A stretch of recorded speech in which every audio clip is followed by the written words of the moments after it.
এবার আমরা কি আলোচনা করব? অবৈজ্ঞানিক আরোহণ।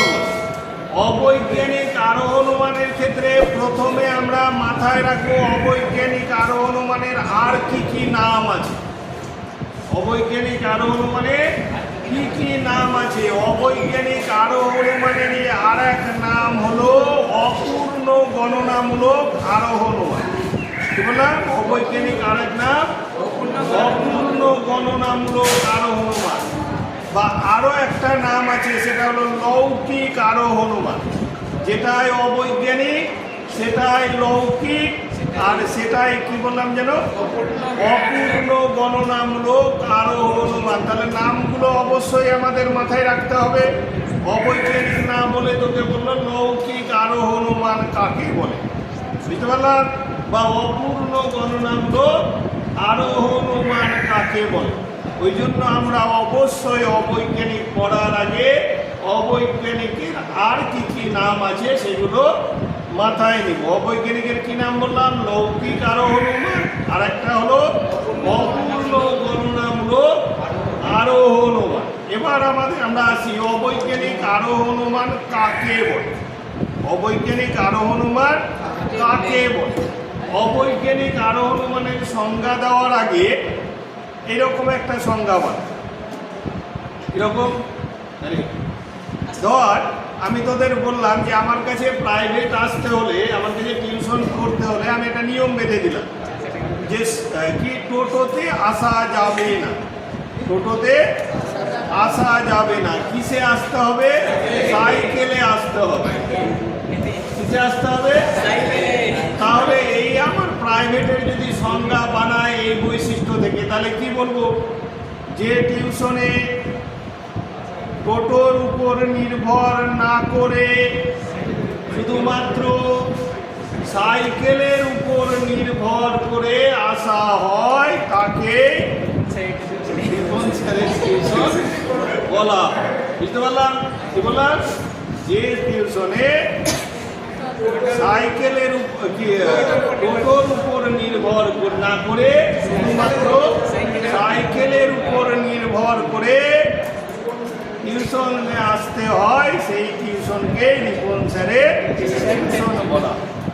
ঠিক তেমনি অবৈজ্ঞানিকে ওইভাবে যদি আমরা দেখি, প্রথমত অবৈজ্ঞানিক কার শ্রেণীবিভাগ? আরোহণ অনুমানে। তাহলে কি দিয়ে শুরু হবে? যে আরোহণ অনুমানে। আর ওই রকম ভাবে এখানে কিসের উপর নির্ভর করা হয় না? কার্য কারণ সম্পদ নীতির উপর। কার উপর নির্ভর করা হয় না?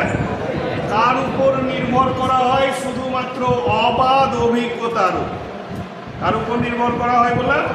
অবাধ অভিজ্ঞতার উপর নির্ভর করে কি করে? একটি সার্বিক সংশ্লেষক বচন।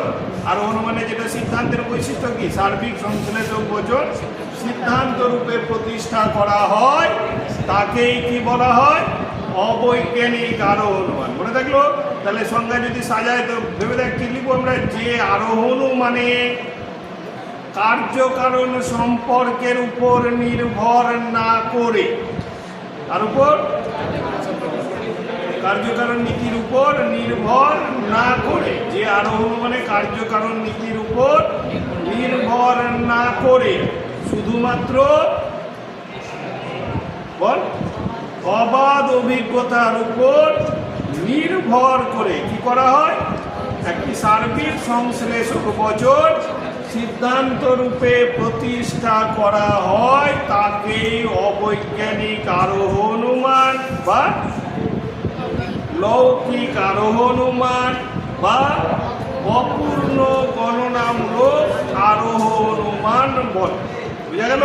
আরো একবার বলে দিচ্ছি আমি, যে আরোহণ অনুমানের কার্যকারণ নীতির উপর নির্ভর না করে শুধুমাত্র অবাধ অভিজ্ঞতার উপর নির্ভর করে একটি সামান্য সংশ্লেষক বচন সিদ্ধান্ত রূপে প্রতিষ্ঠা করা হয়, তাকে কি বলা হয়?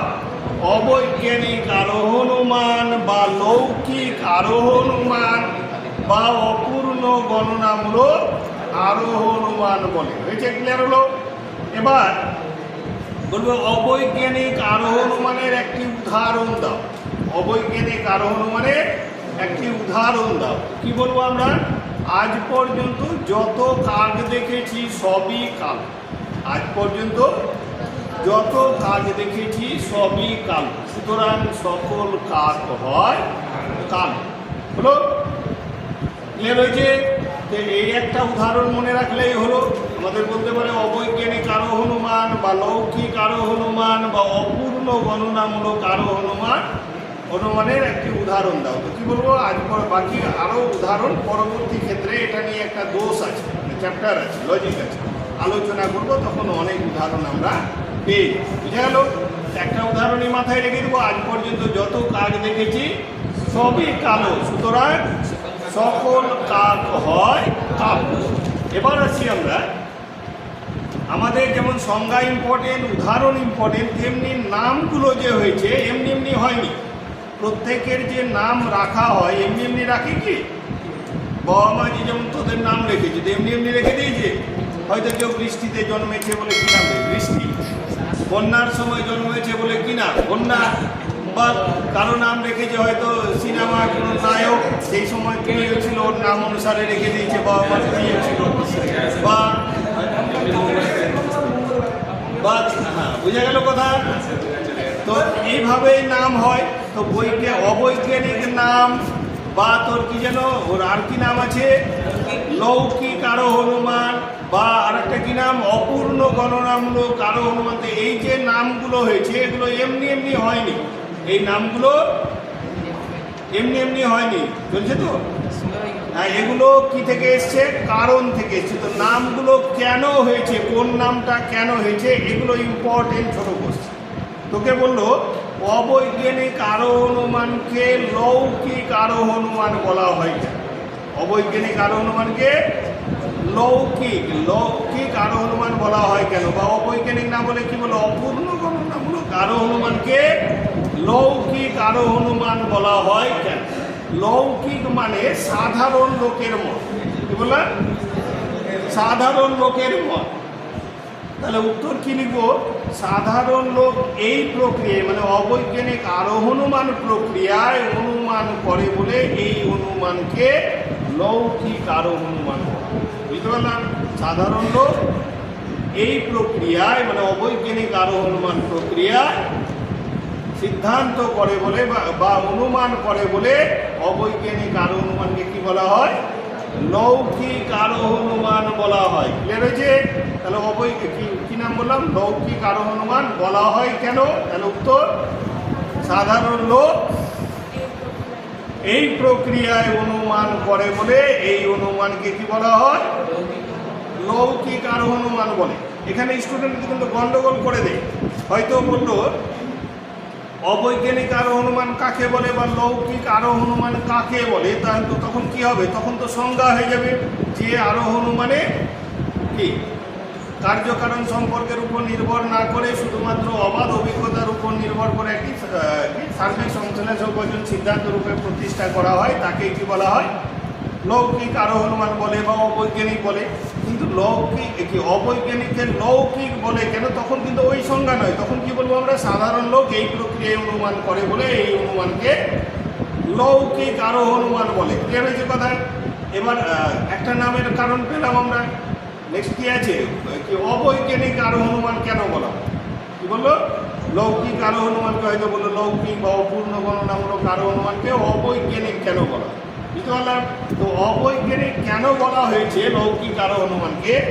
কারণ এই অনুমানে কার্যকারণ সম্বন্ধের উপর নির্ভর না করে, কার্যকারণ সম্বন্ধের উপর নির্ভর না করে সিদ্ধান্ত করা হয় বলে এই অনুমানকে অবৈজ্ঞানিক আরোহণমান বলা হয়। কার্যকারণ সম্বন্ধের উপর নির্ভর না করে সিদ্ধান্ত করা হয় বলে এই অনুমানকে কি বলা হয়?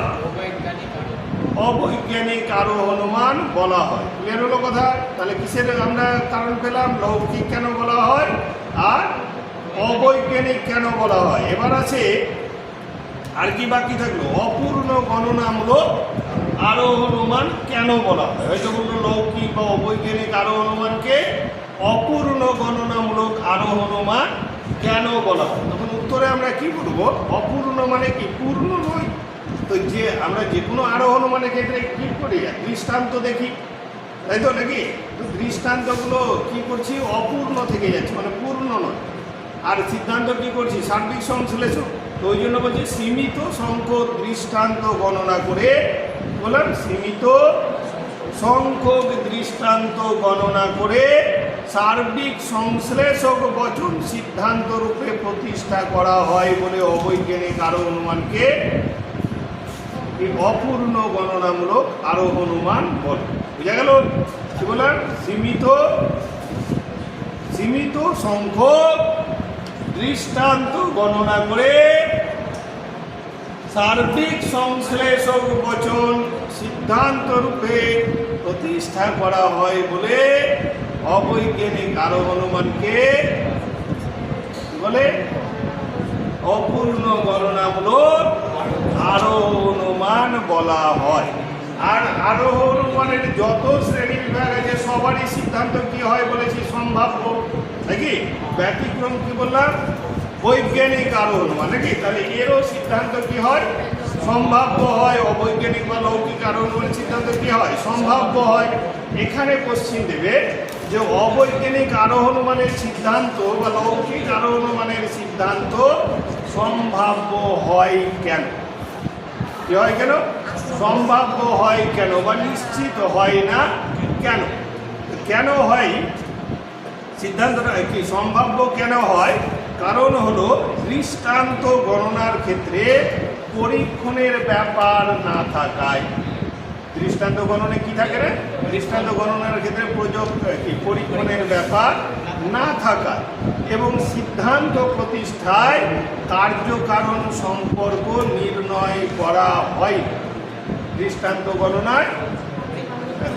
গণনার ক্ষেত্রে কি করে? পরীক্ষণের উপর নির্ভর করে না, পরীক্ষণ থাকে না, এবং কি বললাম যেন?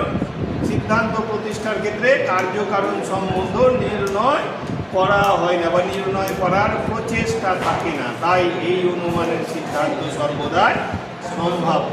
বুঝতে পারলাম? তাহলে উত্তরটা কি লিখবো আমরা?